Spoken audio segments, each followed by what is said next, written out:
Hi, I'm back again with another 10 questions related to your PgMP exam preparation.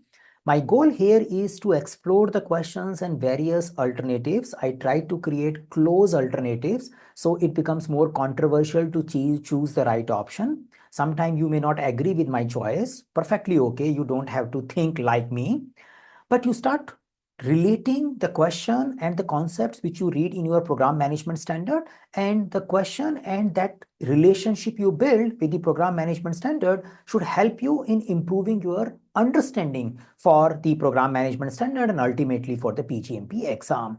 Do share your comments whenever you have a difference of opinion in our comment section. So let's explore 10 questions related to benefit management in today's video. So here I start with my first question. So as a program manager, you need to ensure that programs benefits are clearly documented, qualified, and communicated effectively to the stakeholders. Which of the following would be the most valuable document for maintaining a structured list of benefits, qualifying each one, and providing an organized approach for tracking and communicating throughout the program lifecycle? And the choices which talks about program charter, program business case, benefit register, and benefits management plan. I think it is easy for all of you to zero into a benefits registers and benefits management plan. At least these two choices we should explore in more detail. If that is not happening, then we need to explore, because the program charter business case does contain the details of the benefits, but they are more like the thing which you have a program formulation phase, though the question is not indicating in which phase you are in. But the focus is clearly qualifying the benefits. You may not qualify the benefits that clearly in those two cases. Business case is anyway a complicated and big document. So here we want to have a benefits and their mechanism of tracking. So from my perspective, you should be focusing on benefits register and benefits management plan and trying to find out why you have to choose one. I could just give a one option and make the things easy, but I purposefully put both those options as a candidate option. When I read this question, initially I say the documented, qualified, and communicate effectively to the stakeholder. Till here, I feel I am definitely going with benefits register till here.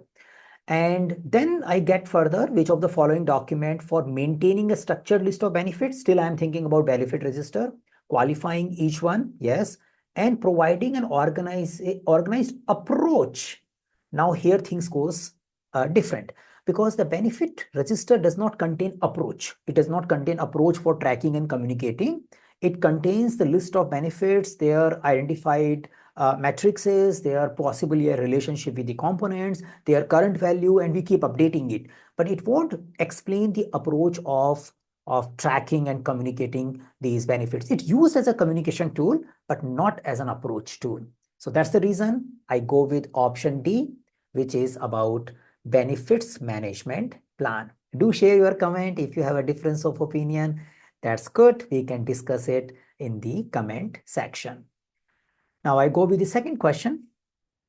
You are the program manager for a healthcare technology program that has implemented a new patient data system. While the program meets its main goal, there is a concern about sustaining benefits after program closure. So which of the most effective approach to ensure continuous benefits realization? So before I talk about options, you can pause and look at the option in case you want to just practice yourself. But we understand that the overall idea of benefits management starts by benefits identification, benefits planning, benefits delivery, benefits transition, and benefits sustainment. So this particular question is focusing on benefit sustainment related question, the area. Definitely, I want to focus on transitioning and sustainment plan kind of thing. The sustainment plan is the one which I'm looking for, because that is something will guide me how we can take care of the benefits on a beyond program duration. So let's see the option. Option A, conduct a final program review with the stakeholder to reinforce the benefits. Great idea. I should do that. Leaving ongoing responsibility to operational teams. That's little negative things. I need to do something to before I leave the ongoing responsibility to operational team. Yes, I will leave it to them, but I will give them some guidance. That's something I need to focus on. So I ignore A. I go to option B, develop a benefit sustainment plan with processes, matrices, and assigned ownership to ensure benefits are managed beyond program closure. So that seems to be the perfect bookish answer. Probably this exact language you will find in your program management standard as well when you talk about benefits sustainment plan. So option B looks great here. Extend the program slightly, keeping some components open to monitor benefits and allow the gradual transition. So there is a possibility that your program may play a role in order to sustain the benefits. There is a possibility. You continuously support for a while, but ultimately you need to transition the benefits to the beneficiary and they need to sustain it. Yeah. So the keeping the program open could be an alternative, but not the final alternative, because program is ultimately a temporary endeavor. It's a long duration endeavor, but still a temporary one. So we don't go with option C. Option D, create a benefit transition plan, involve stakeholders and operational team to ensure smooth handover and clear future responsibility. So it's a convenient option. If I don't have an option B, I probably go with the transitioning only. But after transitioning, I need to focus on sustainment because the question is clearly indicating towards sustainment. So I can easily choose the option B in this particular case. Yeah. So that's my answer. In case you have a difference, comment. Yeah. Question number 3. As a program manager, you need a document that provide a quick reference to all individual program benefits, allow you to monitor their progress and communicate update to the stakeholder easily. Which of the following would be the most appropriate document to serve this purpose? So you want to have a tracking document for easy communication, easy monitoring, and what it could be. I think it's an easy question. So we know it's all about benefits register. If it is difficult, then probably you need to study the benefits management area a little carefully, because there are few things which we need to focus on. We focus on initial identification of the benefits, we put into a benefits register, then we come up with a more detailed approach for taking care of benefits as a benefits management plan. We may prepare benefits map, benefit traceability matrix, those kind of artifacts as well. And then we get into the delivery of benefits. We continuously incrementally deliver the benefits, and then we transition and sustain it. Yeah, transition and sustainment can happen during the program delivery phase as well, and we can do it towards the program closure as well, even if it has happened during the program delivery, but there is a still a relook needed before we do a program closure. So transitioning and sustainment will be a closing activity all the time, but it can happen throughout the program life cycle. At least the delivery phase, we can start doing that. Yeah. So that's it. Yeah, that's option C in this particular case. Yeah, that's an easy pick. Yeah, you can easily go to the benefits register in this particular case. Question number 4. You are managing a large-scale environmental program with multiple projects focusing on reducing the organizational carbon footprint. Okay, recently stakeholders have noticed key metrics as trending off target. Okay, raising concerns about the program ability to deliver its intended benefits. What should be the most effective approach to address this issue? So the thing is coming in that you have identified benefits, you have outcomes as well. And on a regular interaction you are doing with the stakeholder, and now stakeholders are feeling a little worried about a particular set of benefits or particular benefits. So what do you do? Yeah, that's the question. So little situational. And I personally believe situational questions are easy to answer. These document questions only creates problem. Yeah. Option A, reassure stakeholder by demonstrating leadership and commitment to the program goals. Yes, but you probably want to do some fact-based thing, some more actionable thing, rather than just demonstrating leadership. Let's see. Option B, conduct an analysis of the underperforming matrices. Great idea. Develop what-if scenario. Look a little deep and take corrective action based on these scenarios. Looks good. Yeah, that's a possibility. Reassess and adjust the program initial benefits target to align with the current performance. Yeah. So you are saying that probably we need to see where we are and we need to redo a reassessment of it. Possible. Yeah. More or less it is like B only. B is little more comprehensive, but yeah, reassessment, we can say we can do a variance analysis. But the problem here is we have a problem in our benefits. So you do little bit extra, you get deeper into it. Yeah. So B is helping me to do that. Option C, request the program project manager for the affected component to conduct a variance analysis and present a report on the finding. So in general, whenever the issue related to benefits are coming, I need to focus on program manager role. I don't want to bring component team and say, guys, you probably need to look into it. I don't go there. Yeah, in general, at least for exam. So here the option C looks little more comprehensive. It also matched directly to one of the ECO tasks. That's why you need to keep reading your exam content outline, so you start seeing that correlationship very well. Just to show and make that point clearly, so there is a ECO task, task number 4, which tells monitor the matrices, for example, by forecasting, analyzing variances, developing what if scenarios, and simulating and utilizing causal analysis to take corrective action if the program and maintain or potential improve benefit realization. So that's something is clearly given in the task 4. And without that also, you probably can easily compare between B and C, and you probably end up identifying B is more comprehensive than C, and that's why you go with B. Yeah, so in this particular case, you can definitely take the option B and go ahead with that. So moving forward, question number 5. So you are managing a community development program focused on enhancing local infrastructure and public services. During a recent review, you identified new risk that may affect the program ability to realize its long-term benefits. Okay. What is the most effective approach to manage these risks and ensure sustained benefits? Yeah. So the question is not very clearly saying that risk is impacting right now also or future also, but it is giving sufficient signals. It's saying long-term benefits, probably current benefits can be realized, but long-term benefits will not come. And the question is finishing with that, what do you do to ensure sustainment of these benefits? Yeah. So whenever the word sustainment is coming, I can assume beyond the program boundaries. So we can say, what should we do? Option A, immediately inform stakeholder to identify risk and recommend they stay updated as the program advances. Not a bad idea. We should talk about the risk and inform them, but I can do a little bit more proactive things rather than just I put the risk. I probably want to do assessment of the risk and then probably do something. And it's something about sustainment. I need to put that element as well. So if I get a sustainment plan or something, I may like it. Option B, review the benefit realization and sustainment plan. Okay, it is better because it is talking about current benefit realization as well. To assess the impact of these risks, update mitigation strategies and determine if corrective actions are required. That looks like a pure book answer. Yeah, option B, great. Option C, document the new risk in the program risk register and present them at the next steering committee review meeting. So it is more like A only. It is just saying you will put it and not to go immediately, you will go sometime later, but you go to steering committee, not to the stakeholders. Yeah. So more or less like that. Not a bad idea, but why to delay? A delay is not a good idea. Documenting a risk is good if it is crossing a given threshold as per your governance plan, which requires discussion with the stakeholder, then I will do it. Yeah. But the question is not indicating that I need to do something before I can go there. Direct each program team within the program to develop a specific risk responses for their individual component. So as we discussed before, the risks which are coming towards the benefits coming at a program level, I need to take a primary ownership of it rather than I go to the component people. Yeah, I can definitely do cascading of the risk. That's a possibility. But I want to do something before I do a cascade risk. The higher level risk may go to a component level risk, but I just can't go at a component level and feel relaxed at a program level. Yeah. So this particular thing is matching well after doing all this to the option B. This is something coming quite clearly. So we can definitely go with option B here.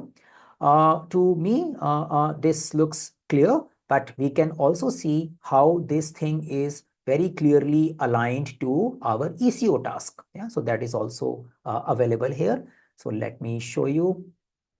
So there is a ECO task 7, which talks about analyzing and updating the benefit realization and sustainment plan for uncertainty, risk identification, risk mitigation, and risk opportunity to determine if corrective actions are necessary and communicate to the stakeholder. So that's what we are doing in this particular question. 5 more to go. 5 are done. Yeah, you may be scoring along with it. Let's see. Question 6.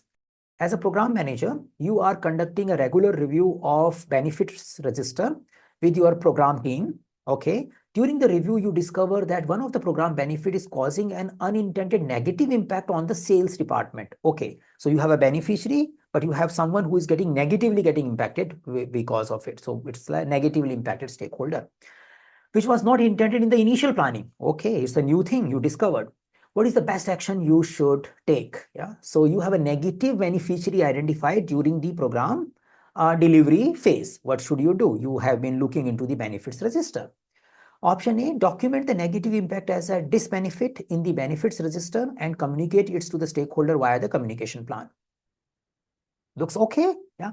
I need to talk about benefits and disbenefits mostly in the benefits register only. Now you will say, I have never seen this term called disbenefit. It's there in a some sections, maybe not clearly coming in the program management standard, but it's there as a valid term. And overall, even if you ignore the disbenefit, you can say I document the negative benefits also in the benefits register. You should be doing it. Yeah. So that's option A. Looks good.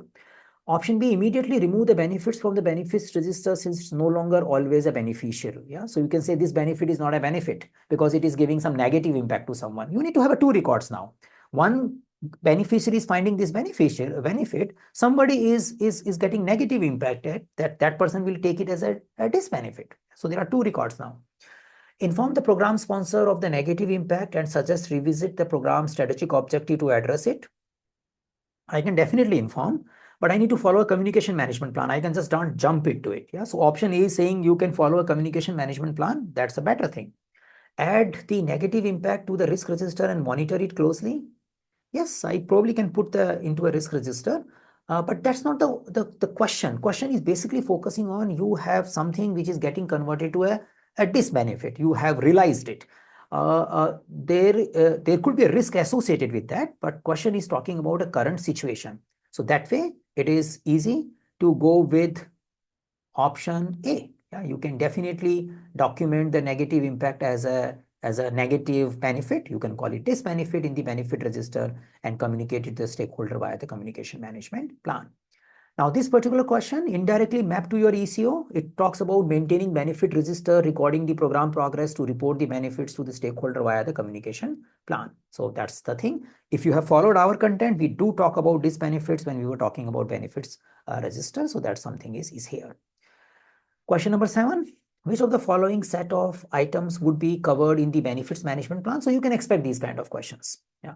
Where any particular document, they may give you 2-3 options and 2-3 option per line. You need to closely compare. We have been using those kind of questions mostly. So it can come for benefits register, it can come for benefits management plan, it can come for benefit sustainment plan, it can come for anything. Yeah? So you need to be carefully selecting the option and finding the right answer. So I would say this is easy for you. Probably this is just a book thing. But yeah, if this is creating any issue, we can discuss.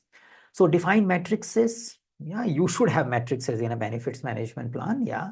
Assign roles and responsibility for managing benefits. Most likely, yes. And determine how each benefits will be achieved. Definitely, yes, the last portion. So A looks great. Link component, outputs, outcome, objectives, and key results to benefits. Yes, yeah, that should be there. Determine how each benefit will be achieved. Yes, yeah. And establish issue escalation process. Maybe not, yeah, maybe not. Let's see. But the first two looks great. Determine how each benefits will be achieved. Definitely yes. Outline milestone dates. Most likely not. And track the current value of each benefits. You can have a starting benefits of the benefits, yeah, current value, the value of the benefits, but the current value usually we track in a benefits register. So when we are baselining the benefits management plan, we do talk about where we are and how we want to move to the next level. But current value of each benefit depends how we read it. If you are saying when you are preparing the benefit management plan, that time we may have a current as is or a baseline values available that point in time. But milestone states is not the objective of the benefits management plan. Some amount of approach or could be there for benefits, and benefits management plan has to closely work with the roadmap rather than focusing on putting the milestone dates inside the benefits management plan. So I will be suspicious, but A is better. A has no suspicious input, so why should I worry? Option D, define each benefit with associated assumption. Yes. Determine how each benefits will be achieved. Yes. And include procurement strategy details. Maybe not. Yeah. So you get it. So it's easy. You can go definitely with the option A. That's the answer, which we can go with here. And we can say, yes, this is what we want to achieve in this particular question. So incidentally, this maps to your detail in your program management standard. You have a whole list which can go as a content in a benefits management plan. And if you get familiarity with this list, these kind of questions will be easy. Similar list you can find for benefits register as well. So these kind of questions will become easy for you once you have this familiarity. The question number 8, the program you are managing contains 4 projects and 2 subsidiary programs. Okay. During a discussion with the stakeholders about program benefits, a stakeholder asked to see how each component's output, outcome, objectives, and key results are linked to a program benefits. Which document is most suitable for this purpose? So we are looking for benefits map, in a way, or benefits traceability. And this could be a separate artifact called benefits map or benefits traceability, or it will be a part of benefits management plan as well.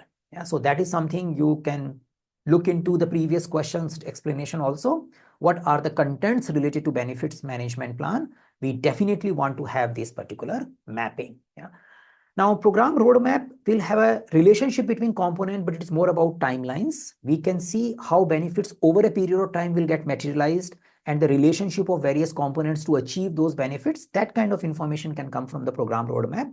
But this question was directly talking about the relationship between these 4 components, output, outcomes, and the benefits which we are focusing on. Objectives and benefits, that is benefits and objective, that is simply will come from your benefits management plan. So you can easily select this option without thinking much, because this is just a definition kind of question. Yeah. If it is becoming difficult, you just probably need to read the program management standard again.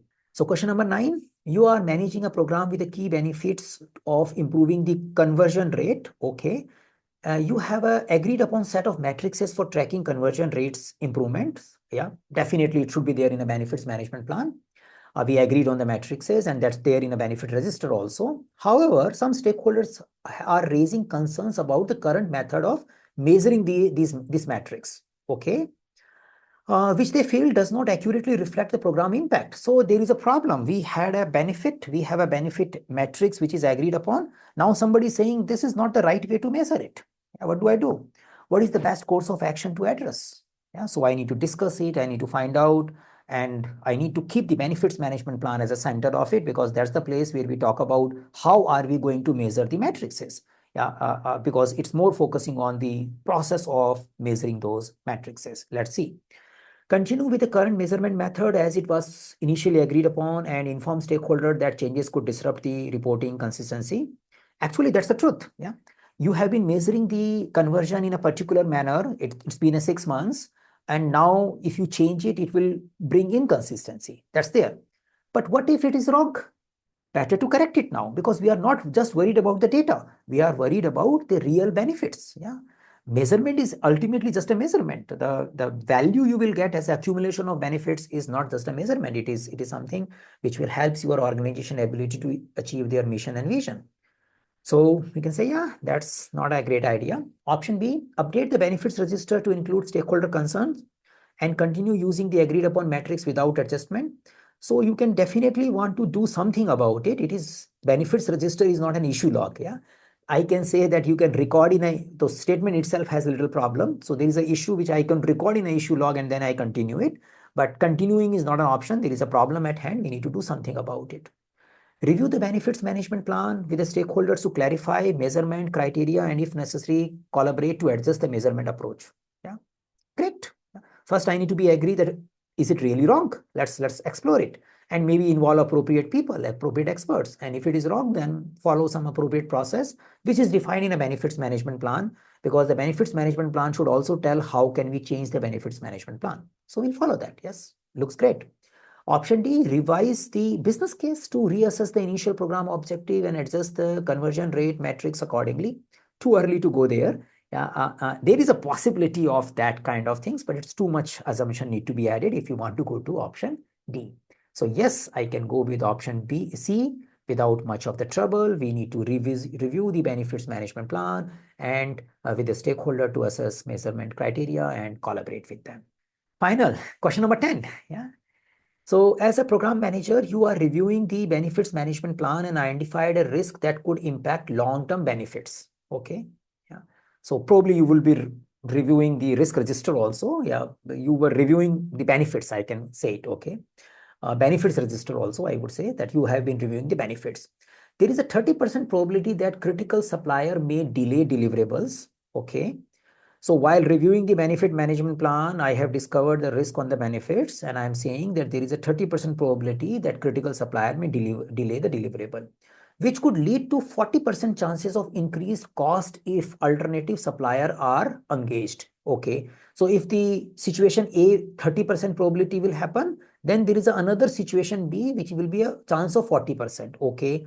Furthermore, if the cost rises, there is a 50% probability that overall program ROI may be reduced. Okay. So I have a situation A, situation B, situation C, and all has some percentage probability. Okay. Which approach should be most effective to analyze these risks? Okay. So the question is about risk analysis. That's what I'm picking it up. And the question is impacting the risk on benefits. Yeah. And it is giving me a nested probabilities. Okay.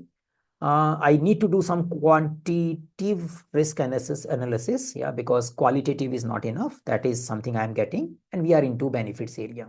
Let's see what are the options. Option A, use SWOT analysis to identify strengths and weaknesses related to supplier management. Okay, but not related here, yeah. Use decision tree analysis to evaluate the probability and potential impact of each risk scenario. Great, yeah. You need to calculate expected monetary value. You need to do quantitative risk assessment. That is very clearly coming. So there are number game. I need to do a quantitative risk assessment. I need to do a expected monetary value calculation, and I need to focus on nesting. So decision tree is a good tool. Simulation could be another tool, but decision tree is available here. I can go with that. Option B looks good. Option C, apply qualitative risk assessment as guided by the risk management plan using probability and impact definition. So as we understood, it's a nesting. Qualitative will not be sufficient. Yeah? It is sufficient for simple kind of risk. This is a little complicated risk. I need to go for quantitative risk assessment. Update the benefits register with the identified risk and seek input from the stakeholder. I will update the benefits register. That's there. I will definitely map this risk also to the benefits of that benefits register. That's a good idea. But the question is asking about how I'm going to analyze this risk. Yeah. So option D is a valid action. Yeah. But the question is not about that. Question is about how are you going to analyze this risk. So I can go back and choose the option B. Now you will say decision tree analysis and these things, do they really matter in the PgMP exam? The answer is yes.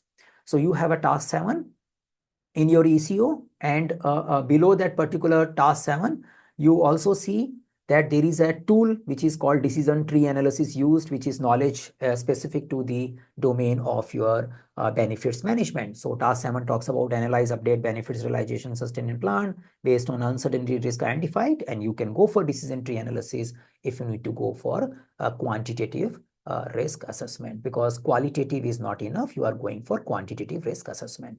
Risk is an important topic. You will see the risk coming in a multiple situations. Be it a governance, be it benefits management, there could be various areas. And program lifecycle definitely has a risk related things. So it can get clubbed with many domains. So we need to have a fair understanding of program level risk management in our PgMP exam. So if you have a specific queries, connect with us. I do run mentoring program to make your PgMP exam process easy and fast. So if you need any assistance, connect with us and keep watching our PgMP related videos.